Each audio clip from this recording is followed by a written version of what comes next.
兄弟就是这么做事的。整整32箱上好的烟土，你知道我所有身家都在上面。你一句话让它全都沉到江底去了。你知道我们要犯多少盐才能够顶上这个宝贝？壮哥，来坐，消消气。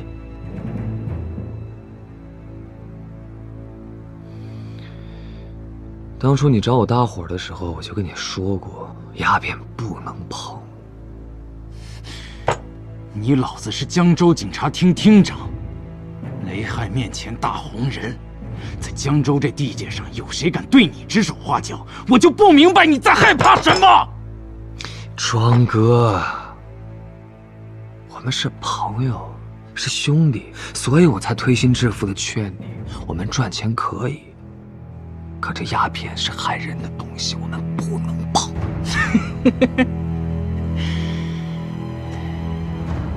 这幻影楼里的姑娘，天天对着你有说有笑，徐公子长，徐公子短，对你感恩戴德，你真当自己是活菩萨了？你老子要不是警察厅厅长，你看他们会不会这样瞧你？既然话不投机，那就改天再聊吧。我就最后问你一遍，兄弟的感情是不是不顾了？我犯一次烟土，你就让他沉一次。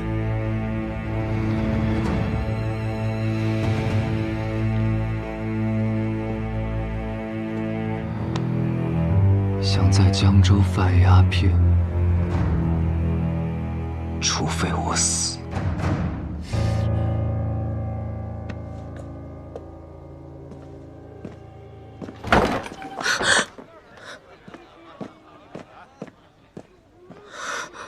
徐公子，我是想看看这里还缺点什么。徐公子，您正事忙完了，要不要我把刚刚姐妹们都喊回来陪您喝酒啊？不必了，我想自己待一会儿。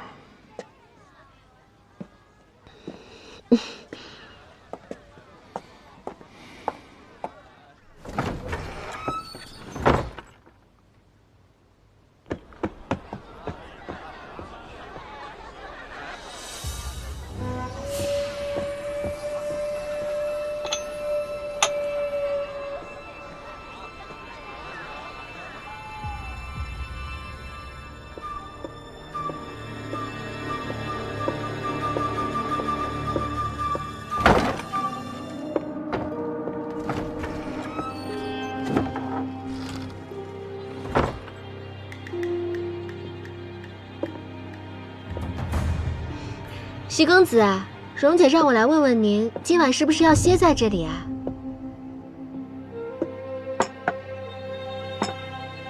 银霜今晚陪您，可好？徐公子，您睡了吗？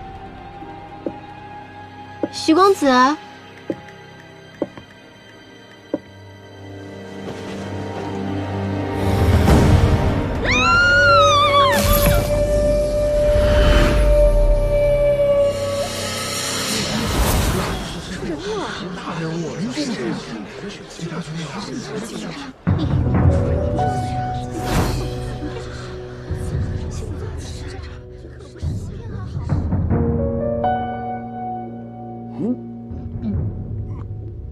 你说这杀人不过头点地，这是有多大仇啊？非得把脸皮给剥下来？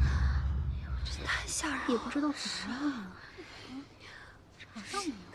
队长，看来欠什么都不能欠情债。别乱说话。我没乱说话。队长，你不知道，徐公子可是那江州第一多情的公子，那风月传闻可是一大堆。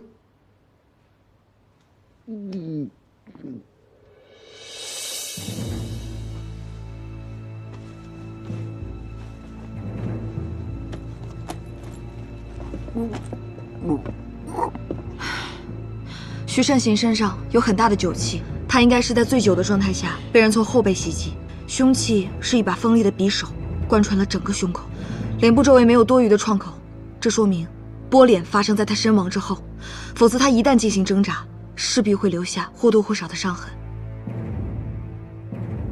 大毛，你去审讯一下欢迎楼的所有人，老鸨、歌女、杂役、伙计一个都别落下，看看谁见过这个布偶。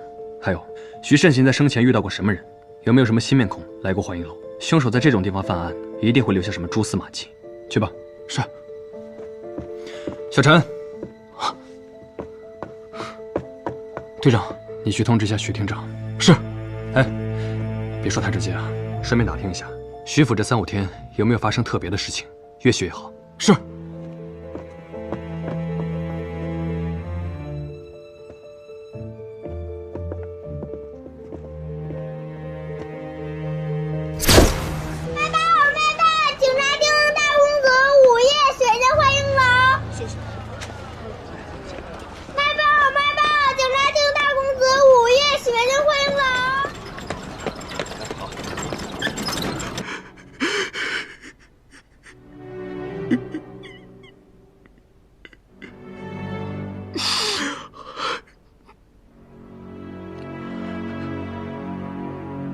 我就这么一个儿子，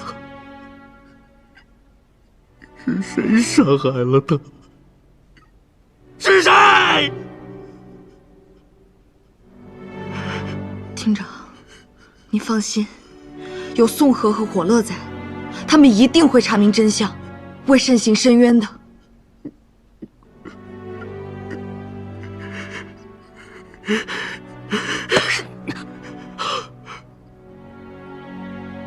慎行，慎行。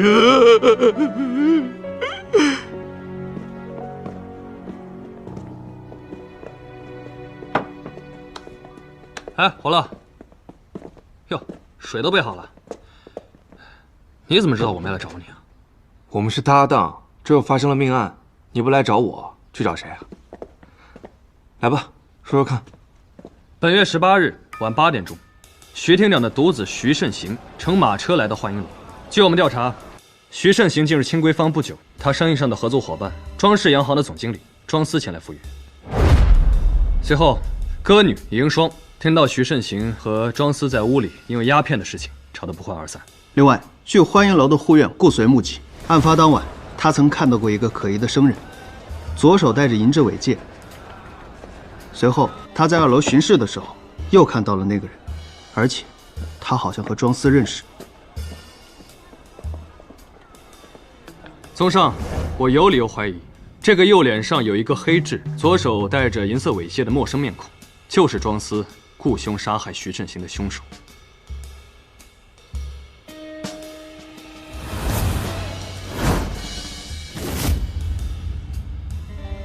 我认为徐慎行之死跟那个所谓的凶手毫无关系。买凶杀人，重点就在于杀，也就是了结性命，仅此而已。而事实呢？死者被剥去了脸皮，试想一下，剥脸皮又不是剥橘子，需要耗费大量的时间，更何况是在幻影楼，每天有很多的歌女和客人出入。这如果不是因为心理需求，没人会冒这个险。那么，凶手是对死者恨之入骨？如果是这样的话，方式不对。其实，在你们来之前，我已经找过小凡了。凶手是在死者死了之后才将脸皮剥去。如果单纯是因为恨，反过来才合理，这样才能让死者感受到最大的痛苦，对吗？太对了，我觉得秦侦探分析的真的是特别到位。队长，你觉得呢？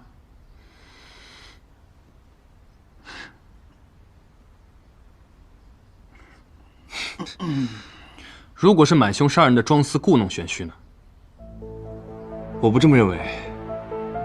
之前我在英国的时候梳理过一个案件，叫白教堂连环杀人案，凶手名叫开膛手杰克，有过切走被害人子宫的行为。我的理解是，他想让那些女人们都失去性能力和性别身份。所以在本案，我判断凶手是想令死者失去他的现实身份。换句话来说，凶手想通过这种行为制造他与死者的陌生感。你的意思是，凶手和死者其实是熟人？我更倾向于这个结论。说说吧，除了庄司这条线索，你们还有其他发现吗？调查线索是徐府的管家老曹提供的。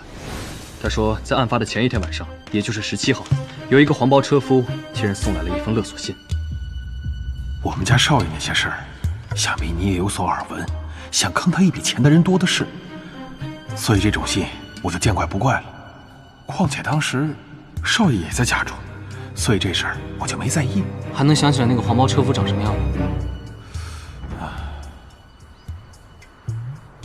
不过我倒是记得是哪家车行的。哪家？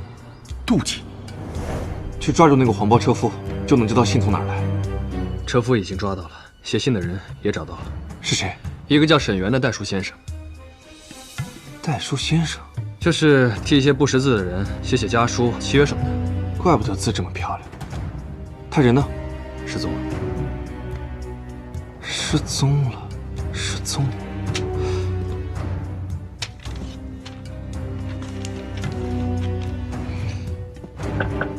说说他吧。哥，你换阳，1年前曾与徐慎行两情相悦。据幻音楼的护院顾随所述，案发现场的那个布在幻阳的房间里面见到过。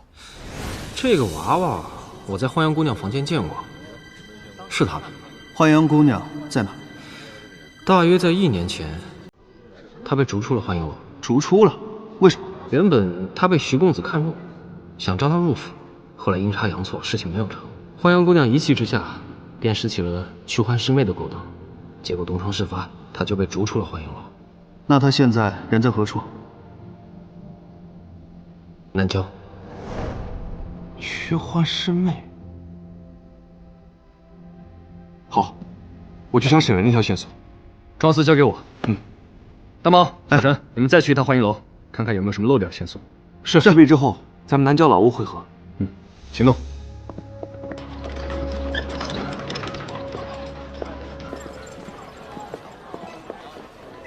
请。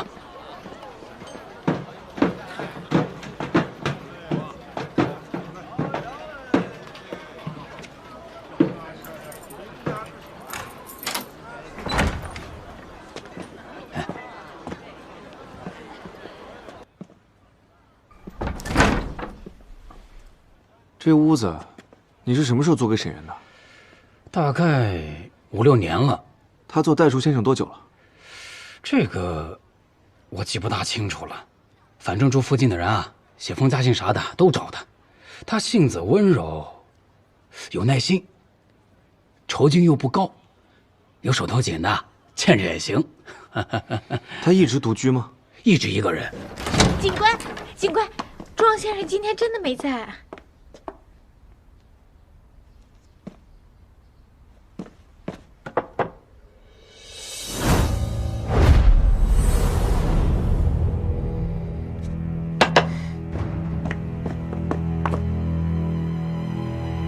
你最后一次跟他见面是什么时候？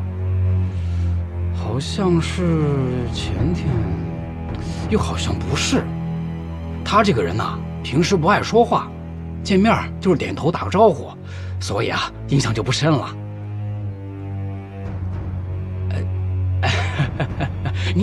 您别那么看着我呀，不光我一个人啊，您去问左邻右舍，一准都像我这么回答您。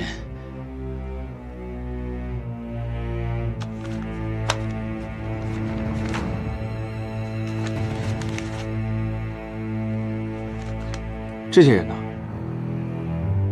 哦，幻影楼的姑娘，他们也来找他代书。近呗，出了这个巷子的尽头，就是幻影楼的后山。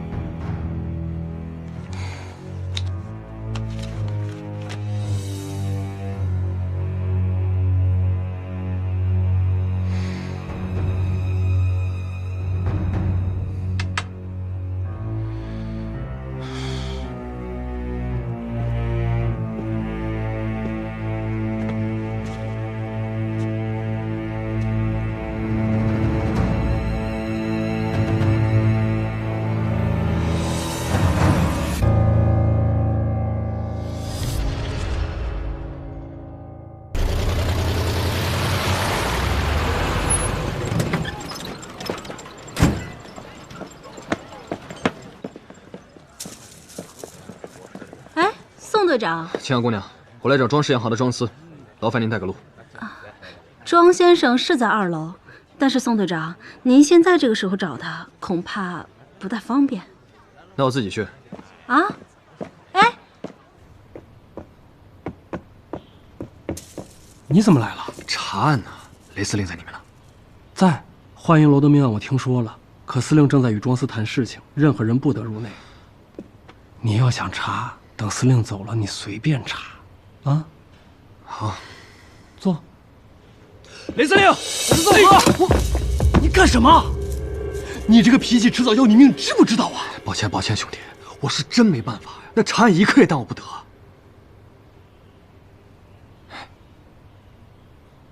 雷司令，是我是宋河，我得进去。别吵了，让他进来。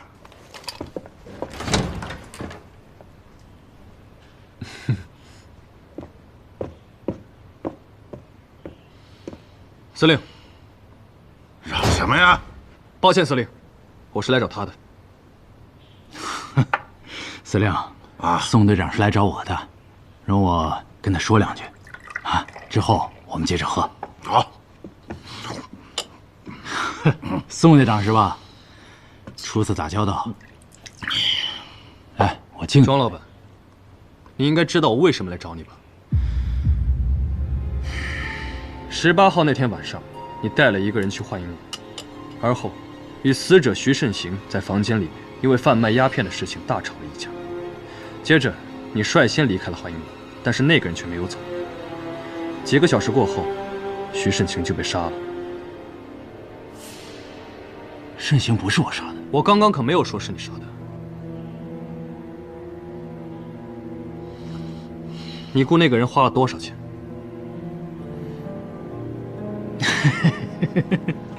我可没带什么人去幻影楼。我再问你一遍，你雇的那个杀手到底花了多少钱？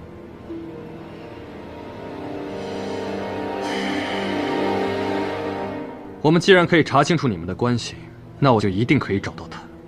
庄老板，你要是突然想起来一些什么，可以来侦缉队找我；要是实在不想来，等我们找到他了以后，再去装饰洋行请你。不过你要想清楚了，前者叫自首，后者叫抓捕嫌犯，孰轻孰重，你自己考虑清楚。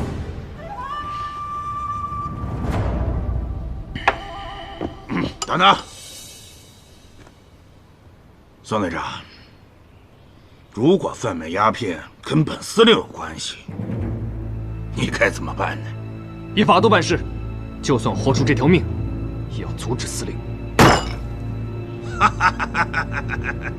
好小子，有种！我雷害最讲道理了啊！这么跟你说吧，我雷害在江州1天，就绝对不允许鸦片出现在江州的大街上。庄老板，我的话你听清楚了吗？谨遵雷司令教诲。宋队长，我现在可以跟庄老板谈谈如何振兴江州商业的事情了吧？是，司令。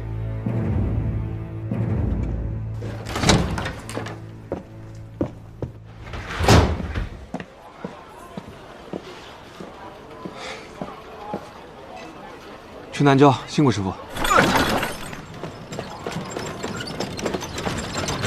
哎，师傅，不是这条路吧？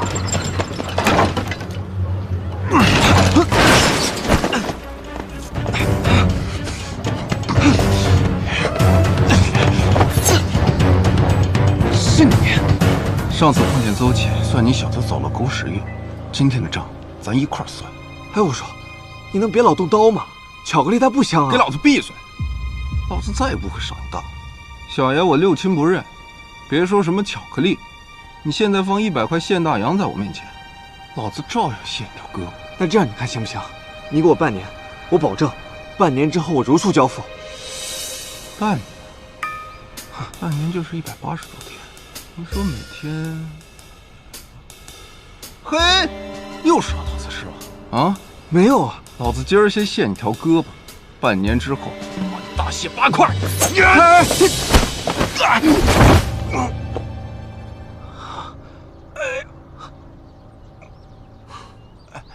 青天白日行凶，好大的胆子！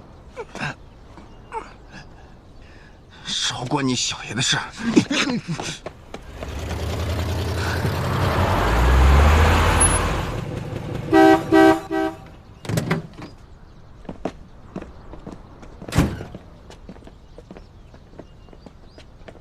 这位是啊，宋队长，在下欢迎楼顾随。我跟徐公子那是一面之缘，多亏他保荐，欢迎楼才请我做的护卫。现在他被人杀害了，我在想，能不能为他做点什么？你就去找欢阳了。啊，对，毛警官当时找到我的时候，我一眼就看出那个娃娃是欢阳的，所以我想找到他，我想问他，到底发生了什么？这个欢阳和徐慎行之间到底发生过什么？江州的人都知道，徐慎行是徐厅长的儿子，生了一副好相貌，为人呢风流倜傥。再说了，警察厅厅长的儿子能娶一个歌女为妻，但这个欢阳不知道用了什么法子，竟然迷住了徐公子。自从欢阳姑娘来了欢迎楼，他几乎每天都和欢阳姑娘待在一起，最后还答应要将她接入府中。这往后啊，你要是做了徐府的太太，可不要忘了荣姐我。你们这些女孩子里呀，我最在意的就是你。没想到第一个离开的也是你。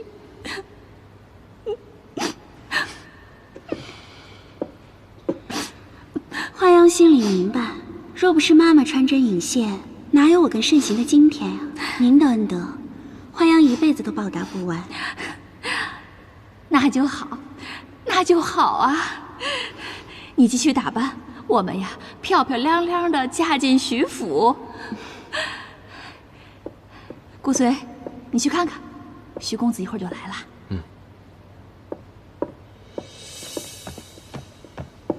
可是徐公子是什么人？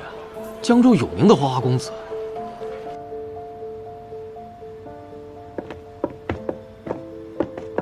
怎么样，见到慎行了吗？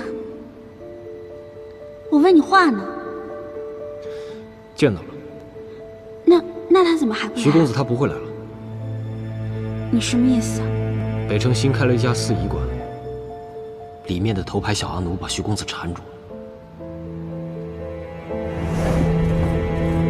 欢阳姑娘啊，一片痴心，却没有等来徐公子，一时不甘心，竟走了偏门。他做了什么？欢阳姑娘并非汉人，是生在关外的姬子。其族人呢，善奏家耶琴，曲调极美。徐公子就是被此琴声所吸引，才渐渐的迷上了欢阳姑娘。后经老鸨撮合，欲娶欢阳姑娘为妻，但徐公子他不知道，这琴有另外的用处。什么用处？驱欢师妹。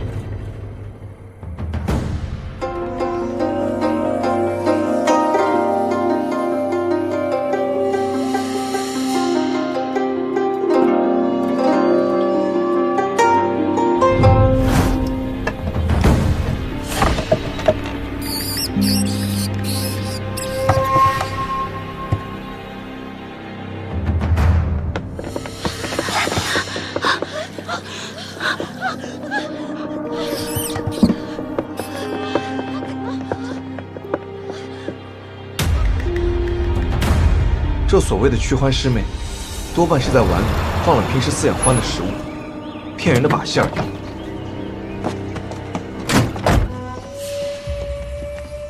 就是这儿了。驱欢师妹的事件发生之后啊，姑娘们把这事儿传遍了整个江州。徐公子再也没有来过，把我们荣姐气坏了，所以命令我把欢阳驱逐。临走时只扔给了他5块大洋。欢阳姑娘再三祈求，荣姐才勉强同意她带走了那架家耶琴。从那之后，她就一直在这儿了。对，江州没有任何人敢收留她，我便帮她另了这间老屋，她就一直住这儿。那许慎行真的再也没有找过她吗？是，徐公子再也没有提起过欢阳。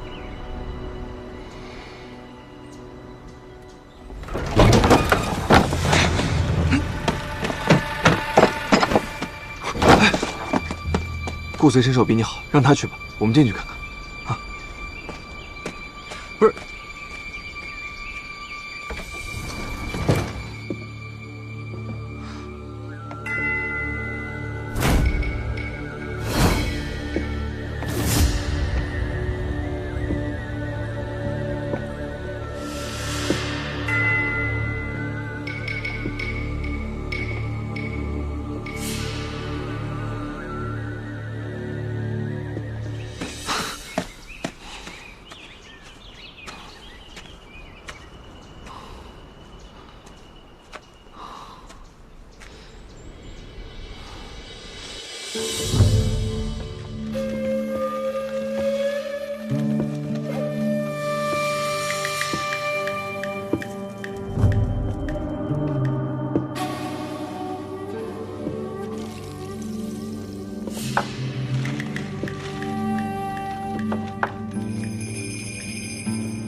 顾随来了。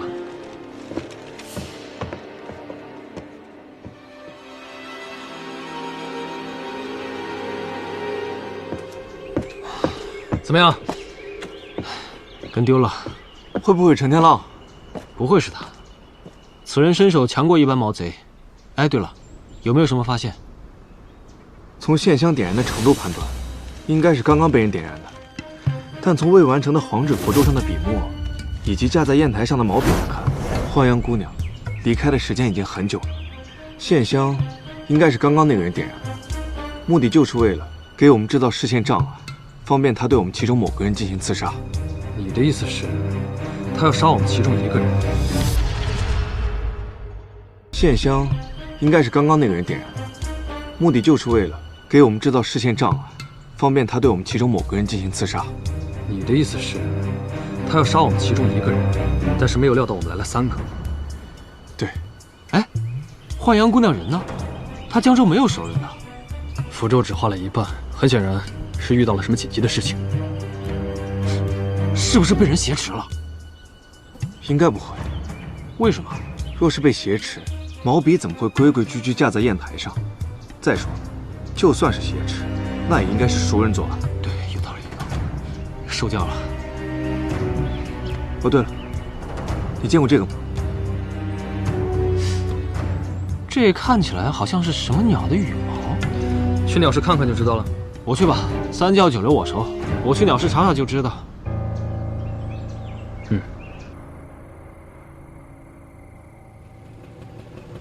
二位，我一打探到消息，就立刻通知你们。今天多谢你了，告辞啊。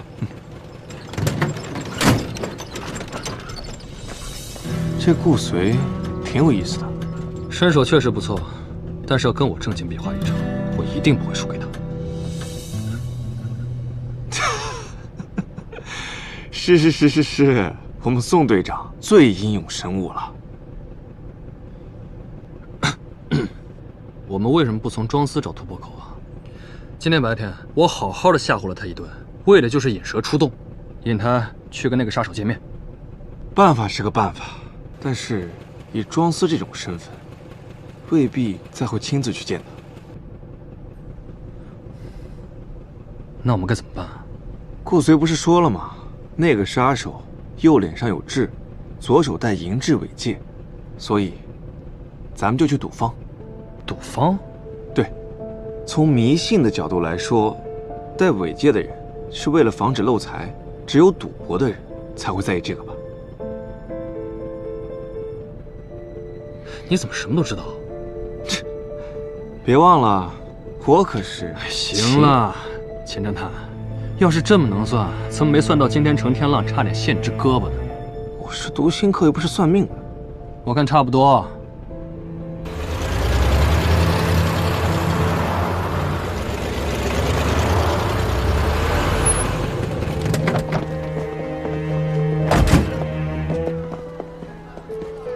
这个就是城北最后一家了。我掐指一算，此处必有所获。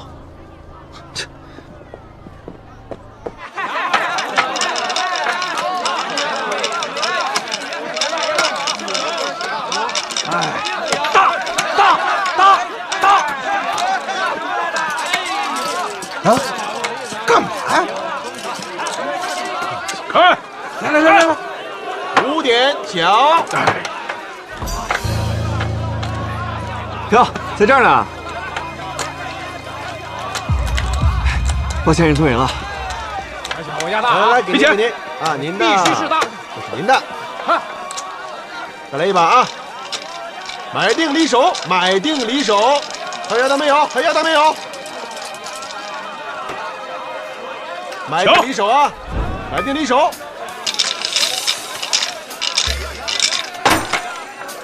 开，打，开，抢，好，哎，12点打，来，给钱，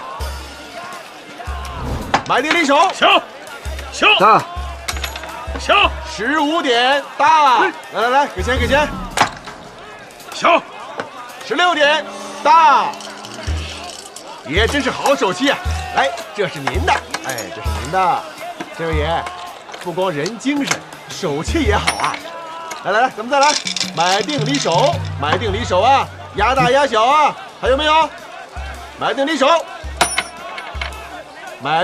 啊，全压小，哎，好，开，抢，3点打，打，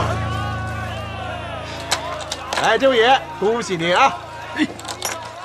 大爷，来，您的，这是您的。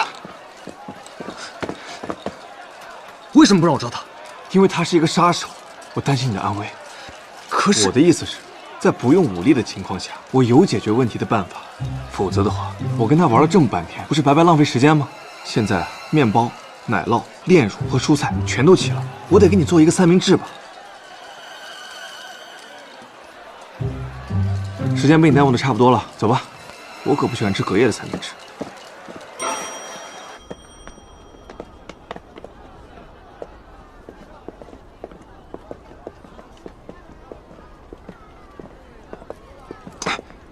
别动让希望的，他一定没有走远，别露馅了。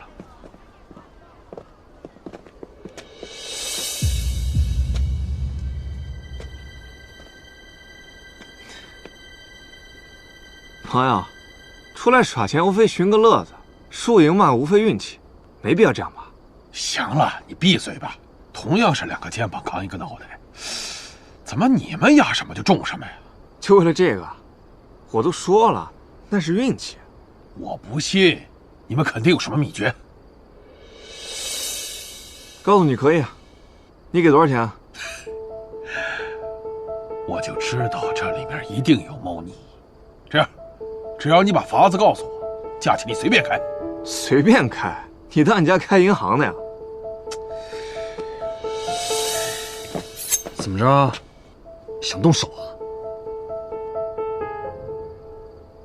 动什么手？我意思是说，只要你把法子告诉我，我身上任何零件，你想要哪一块就搁哪一块，老子绝对不吭一声。行，敞亮，就冲你这执着的劲儿，东西我可以给你。什么东西？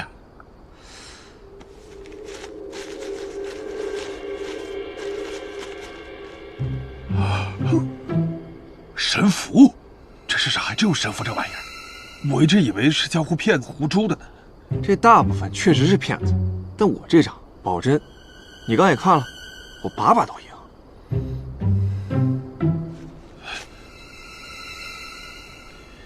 你开个价。哎呦，这开价是可以，但是问题呢？有什么问题说。这符啊，供奉的是吕祖先爷，这位脾气怪得很，非得心里搁着他敬重他的人，他才愿意帮忙。所以啊，我得先试试你。咱们事先可得说好了，如果这吕祖先爷不认你，就算你给我一座金山，我也不会卖给你。懂了，你问吧，我现在一脑门子全尊重。行，我也不为难你，就随便问问。今天晚上，你一共去了几家赌坊？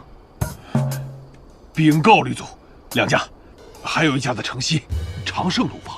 昨天晚上呢？昨天晚上没去赌坊。没去，不可能。我向吕祖发誓，我真没去。那你去哪儿了？欢迎楼。找哪个姑娘？没找姑娘，没找，听见没？还有人去欢迎楼不找姑娘的，你信吗？真没找姑娘，我昨晚接了一单生意，根本就不是去找姑娘的。那生意成了没？嗨，别提了，好好的一桩生意，活该我自己倒霉，让人给截胡了。娘的！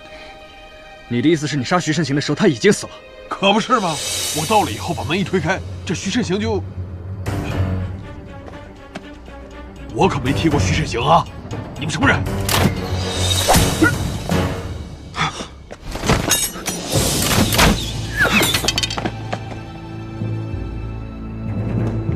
在这待着，我去看看。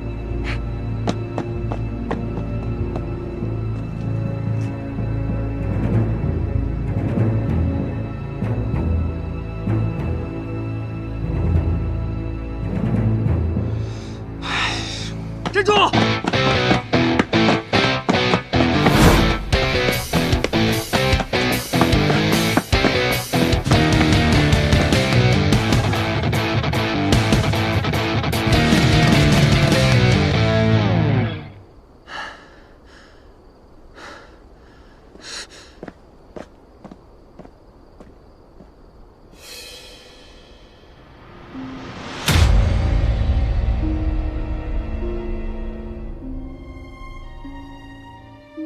金雕，对，我调查过了，这几个老行当说，此雕可以在100里之外感觉到危机，并且发出啸叫声。而且他们还告诉我，就在1个半月前，庄府的管家曾花重金买了一家。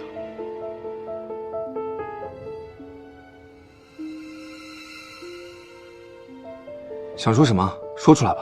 我就在想啊，庄司雇佣的那个杀手说，他准备动手的时候，徐慎行就已经死了，然后他就被人射杀了。杀他的人动机又是什么？不外乎2种情况：一是他目睹了真正的凶手；二是他虽然没有见过凶手，但知道一些关于本案的细节。这些细节传到咱们这里，会让咱们间接的掌握凶手。反正我觉得，这个庄司是非常有嫌疑的，保不齐他除了请了这个杀手之外，还请了别人呢。我也觉得，这个羽毛出现在南郊老屋，实在是有些蹊跷。庄宅要好好查查。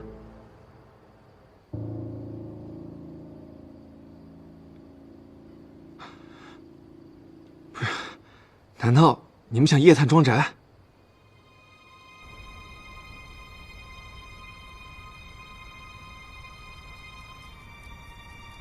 宋队长，你在犹豫什么？我在想啊，这么大一个宅邸，得有多少看家护院呢？万一被发现了，咱们怎么脱身？这没关系，万一被发现的话，我帮你引开护卫，你脱身便是。那怎么行？警察是不会丢下同伴的。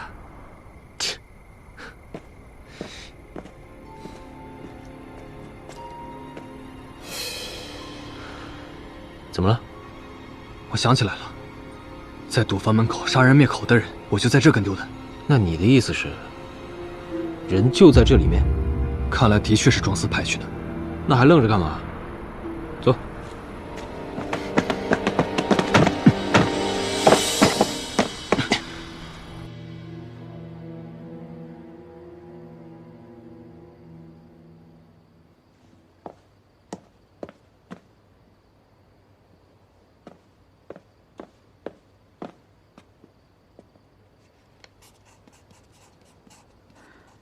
这是什么破案新思路吗？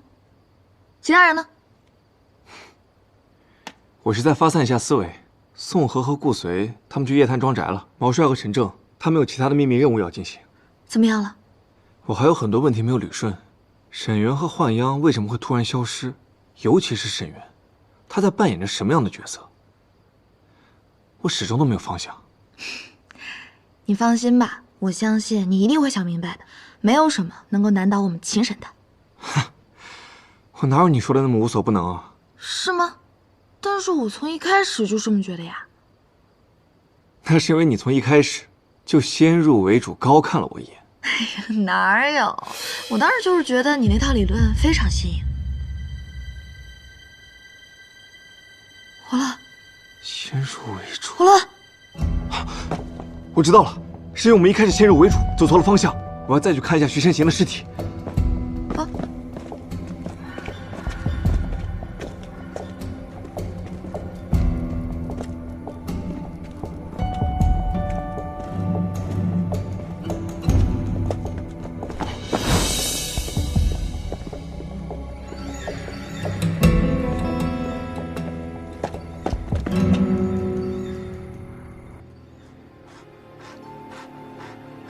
哎呀，果然是稀少珍奇的金雕啊！哈哈，就是不一样啊！我这辈子啊，算是值了。你我都是老朋友了，我也不瞒你，这是我为了那烟土的生意上了一道保险。你也知道，干我这生意也是掉脑袋的营生。这金雕能在百里之外预知危机，可恶的是，我那一传的宝贝好不容易刚进入到江州，就被徐慎行全都扔到了江里。提起这事儿，我就恨。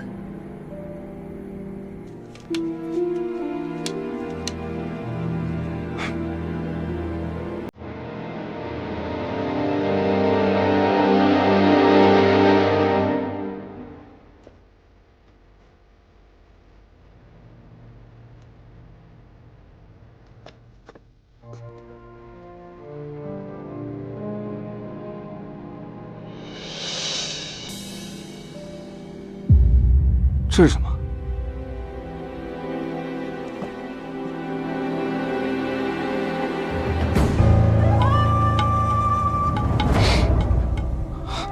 什么味道？